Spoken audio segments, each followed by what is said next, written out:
Unity of Houston is an inclusive church where we seek to understand and live the teachings of Jesus and other spiritual masters. At Unity, we welcome all people from all spiritual paths and every walk of life. We celebrate the diversity of our city and of our world, and we teach love, tolerance, and oneness, seeking to live in harmony with open minds and open hearts. Wherever you are in your spiritual path, you are always welcome at Unity. Join us and discover that the life of your dreams is already within you.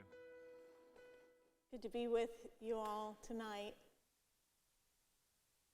I share my message, The Courage to Relax. I want to know, are you experiencing peace today?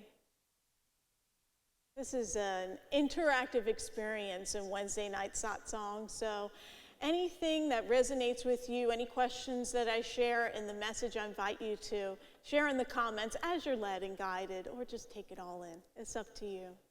I wanted to share with you this teapot I brought with me from my home. It's part of my wedding, I'd say china, but it's not china, it's from Pottery Barn. And it's part of the collection, the Emma collection, and it's quite beautiful. And I've been using it. Actually, my coffee maker broke, and it's okay, it happens. And so I've been using this teapot a lot more, and noticed that I used it. It was all dirty on the outside. I thought, didn't I wash it? Did I spill tea on it? There were all like drips of brown on the outside. And next time I used it again, same thing. And I thought, well, no, it was clean. I put it in, it was clean. And my husband David looked at it and he said, the tea is coming out through the pot. It's like, no! And there are some cracks in there. Tea was actually seeping through the ceramic or porcelain, whatever this is, and coming through and dripping out. So my perfect looking wedding piece gift here was showing its imperfections and is way beyond refund or warranty or anything like that. I've had it for many years and thought, should I toss it? Just can't really use it as a teapot if it's going to drip from the sides like, it has stigmata or something. So I thought, I need to keep it. There's something about this that I want to cherish, I want to hold on to. And what it speaks to me today, it doesn't have any tea in it, is that it speaks to me and myself and how I've been feeling lately in this pandemic experience. As much as I want to look perfect and be treasured, I feel like I'm kind of seeping out of my seams, showing my imperfections and my cracks quite a bit. It's been challenging. And so I hope that this message tonight will support you if you've been feeling any sense of that through this experience that we're all collectively having, whether we like it or not. One thing that's certain in life is uncertainty.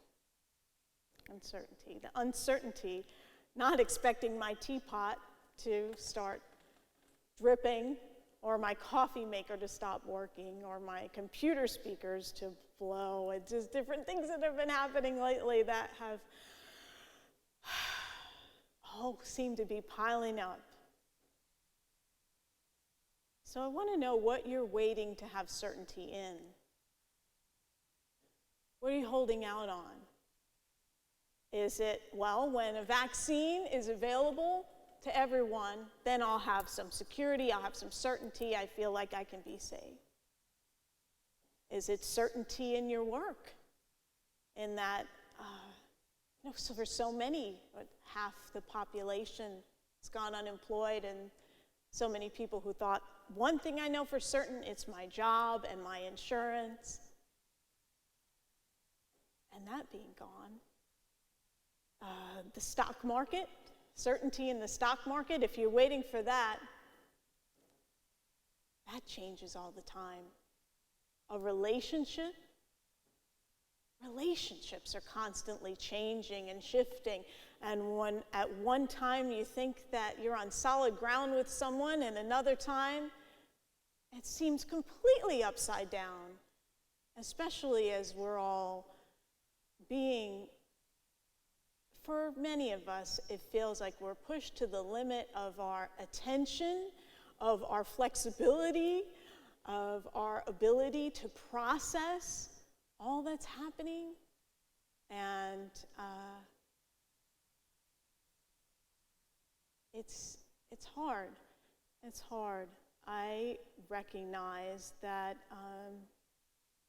I had an experience with somebody who I cherish, who I love and admire, who shared with me some feedback about myself that that person witnessed in me that was like that teapot.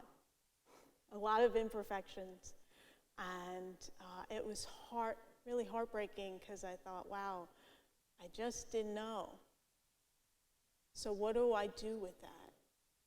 What do I do with that? And I think in unity, our experience with things and my own experience with how I practice spiritual principle is, well, I'm just going to get better and better and better, really prove myself and keep growing and becoming more Christ-like and shining my light more and fixing this and healing that and fixing this and healing that.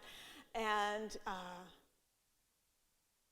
where is the certainty in that? When I'm always living into some experience beyond that's not now. Always into a hope, an intention that is not just a full acceptance of the now. The now. So my intention with this message and this teaching tonight is about coming into that experience of peace and how we do that in the midst of uncertainty. There's a Tibetan word, and it's yi tang che. Yi tang che.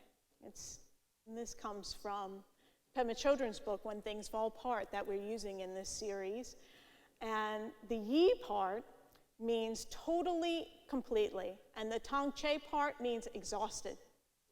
Totally and completely exhausted. Like fed up already. You know, like I tried everything. I did what I could. I thought it was enough. Fed up. Done. And Pema Chodron tells us this is a really great place to be, actually, spiritually. When you get to the place where you give up hope that there's somewhere better to be or someone better to be than who you are. You're not constantly looking outside of yourself. You come to this point of hopelessness. And the way that I understood the way she taught it for me was not that you go into despair, but that you abandon this hope for something different and coming into a non-resistance and a full acceptance, kind of, both the same, non-resistance, full acceptance of what is present in your life now. She says, if we're willing to give up hope that insecurity and pain can be exterminated, then we can have the courage to relax with the groundlessness of our situation. This is the first step on the path, is recognizing the groundlessness of existence, that there is always change, and that what we may find security and safety in today may be completely different tomorrow. And accepting that change is constant. So yi tang che, this completely, totally exhausted, it requires mindfulness of being right where you are, that we've been talking about in this series, that bringing ourselves into the present moment, but it's not just mindfulness, it's also an experience of renunciation, what in Unity we would call the power of elimination, of letting go. So what do we need to let go of? Well, first is that understanding that as humans, as we relax into an acceptance of what we are as humans, we recognize that there are habitual thought patterns that we all share as humans that lead to pain, anxiety, suffering, and this belief in seeking pleasure and avoiding pain, that there's a solid self that needs to do this, to seek pleasure and avoid pain, that there's somebody out there who's to blame for the pain. We project it out to other people, put the blame out there, and we've got to get fed up with this thinking. We've got to just have enough of it, to want to make and be ready to make a shift into a new way of experiencing life where we can come into non-resistance rather than, okay, well, if I'm in pain, I'm going to project that onto someone else because I can't deal with the pain myself. So I put it out onto another person, and maybe that can help me deal with it if they have the pain that I have. Well, there's a better way, right? There's a better way. So there's this hopelessness where we're no longer trying to hold it all together, trying to make ourselves look right. We recognize there's nowhere to hide and realize that we'll never have lasting security. That is a courage, a complete courage to just relax with what is, with the ambiguity, the uncertainty of the present moment, without reaching for anything to fill that space, that need to protect ourselves. So what do we grab for? What do we reach for? Me is chocolate chip cookies, sugar, right? Sugar, we're grabbing at that. There's, of course, addiction. I mean, besides food addiction, but alcohol, drugs, TV. What is it for you? Sex addiction. There's these things that give us momentary pleasure, and in the long run, we recognize that as we grab for them, when we feel pain, we don't want to feel it, we grab for the thing to make it better, that it actually is leading us on a path that is not helpful, that is not healing for us. And it's hard for me because every time I listen to a nutritionist or a doctor, they're like, don't be going around eating a lot of sugar during the pandemic because it lowers your immune system and you want to keep yourself as healthy as possible. I'm like, but sugar is like the thing. Chocolate, gotta fill that thing. That what do I do with that stress? So, yeah, okay. Grabbing at something is that hope for this thing is going to make it better. And not grabbing is moving into that hopelessness, which is that more accepting and open place, as Pema Chodron tells us. The first noble truth of the Buddha is that when we feel suffering, it doesn't mean that something is wrong. What a relief in that. That suffering is a part of the human experience. And I've heard so many metaphysical teachers who say, pain is, you can experience pain. Suffering is optional. You don't have to suffer. Suffering is a choice. Okay, yes, I get that. I can choose not to suffer, and yet I also honor that it's going to show up in my human experience. The suffering is, I don't have to make myself bad or wrong or not a good metaphysician, right? Suffering is a part of life. We don't have to feel that it's happening because we personally made a wrong move. As Pema Chodron tells us, there's another relief. I'm suffering. It's not because I've just got bad karma or I'm constantly making these wrong choices and victimizing myself over that, right? When we become addicted to hope, we believe we can change the situation, and then we continue to suffer a lot. So this is that concept of letting go of this hope of where our minds are shifting to what a better version of this could be. We're not actually in the situation. Hope and fear, she says, rob us of the present moment.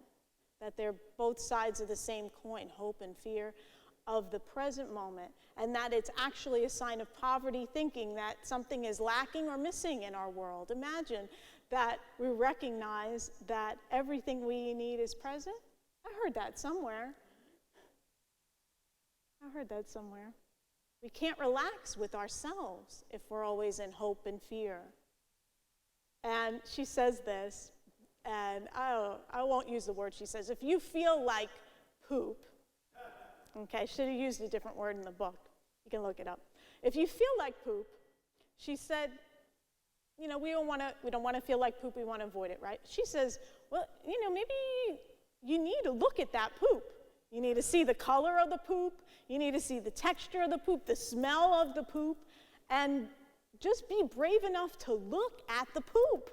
Look straight into your hopes, your fears, and that when we are just fully present with, what I shared before about what I experienced of just the pain of getting that feedback, that just to feel it and recognize that happened, that those feelings were shared, that exchange happened, that is a thought or a feeling about me that I don't want someone to have, but they have it. And as I just sat and sat, boy, did I sit. I sat and sat and sat and sat. That this sitting with these experiences and being present to them rather than going for the cookie, which I didn't. I wanted to. I didn't.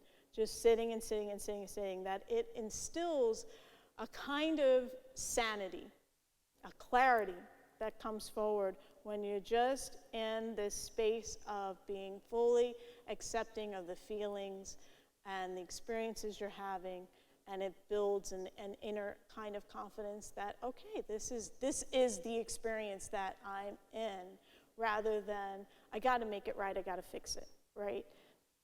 Pema Chodron says, if we're willing to give up hope that insecurity and pain could be exterminated, then we have the courage to relax with the groundlessness of the situation. The groundlessness of it. It could change at the drop of a hat. Could get better, could get worse. It just is, it could change. Giving up hope that pain can just, well, one day we'll live in a world with no pain, no suffering, no fear. That is a wonderful vision, and also not the reality of our experience. And we really suffer when we can't live in a world that has that, because that is the world that we live in this human time and space realm, right? So she says, all anxiety, dissatisfaction, reasons for hoping that our experience could be different are rooted in our fear of death. Our fear of death. Did you notice that the fear of death is everywhere now? That we can't get away from it. How many people are dying? How many people have cases? Could they die? How many people are in the hospital? That death is right in front of us more than ever. We want to keep it in a funeral home. We want to keep it in somewhere away where we don't see it, right? Pick up that dead dog on the road. I don't want to see that death, right? We want to avoid death, and it's everywhere. Death is in endings. It's in the end of a day. The sun goes down, the day is gone. There's a death. Death in every day. Death in things not working out. Death in disappointments. Death in ending of relationships. Things always being in change. That, we were working in the office, now we're working at home, now we're kind of working back at church, then we're going to be all back, and then we won't be working at home anymore. And so there's that change. There's so much change. And so there's these deaths. We don't call them deaths, but that's the experience of life. There's always death, and so there's this fear of death. So do you have the courage to relax? To relax. To relax with the present moment, just as it is in your life right now, just as you're feeling, just as things are happening, just as whatever's in your mind right now, whatever sensations are happening in your body. Relax with hopelessness, with just not trying to be out there in the future or another possibility, or just with what is. Relax with death as it's happening around us. Relax with not resisting that things end. Relax with the things that pass and change and our memories. Relax with things that have no lasting substance. Relax with the truth that everything is changing all the time, that I can't hold on to for my 4-year-old daughter, and at this every day she's getting older and she's getting closer to 5, and then she'll be 6 and 7 and 8, that there's just this changing, and it's just what is. And being with peace with it all, that true relaxing, having the courage of relaxing, the courage to relax is giving up all hope of alternatives to the present moment. Here and now is where it's at. So I pray that this has blessed you tonight in some way to give you insight into your experience. Thank you for watching this message today. I'd like to invite you to join us in person here on campus at Unity of Houston for Sunday morning or Wednesday evening services. If you can't be with us here on our campus, you can still join us live on Facebook or on our website, unityhouston.org, Sunday mornings at 11 a.m. Central.